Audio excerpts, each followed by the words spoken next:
Big boss కుటుంబ సభ్యులతో ఇంటిలోని సభ్యులు కొంతమంది బలహీనులుగా, కొంతమంది ఇంట్లో ఉండలేకపోతున్నాము, ఇల్లు భరించలేనిదిగా ఉంది, ఇంట్లో ఉండడం కష్టంగా ఉంది అని భావిస్తున్నారు.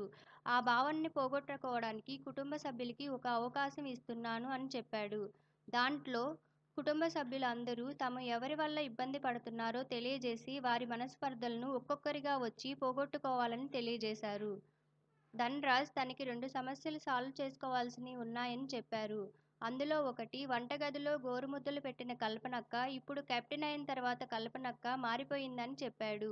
దానికి కల్పన, గోరుముద్దలు పెట్టిన కల్పననే నిజమని చెప్పింది. రెండోది సమీర్ అన్న. సమీర్ అన్న నిన్న నన్ను జిత్తుల మారి నక్క అన్నాడు. నన్ను నక్క అని ఎందుకన్నాడు? నాకు నక్క అంటే అర్థం తెలుసు. నన్ను కుక్క, కోతి, నీచుడన్నా కూడా నేను అదే అనుకునేవాణ్ణి.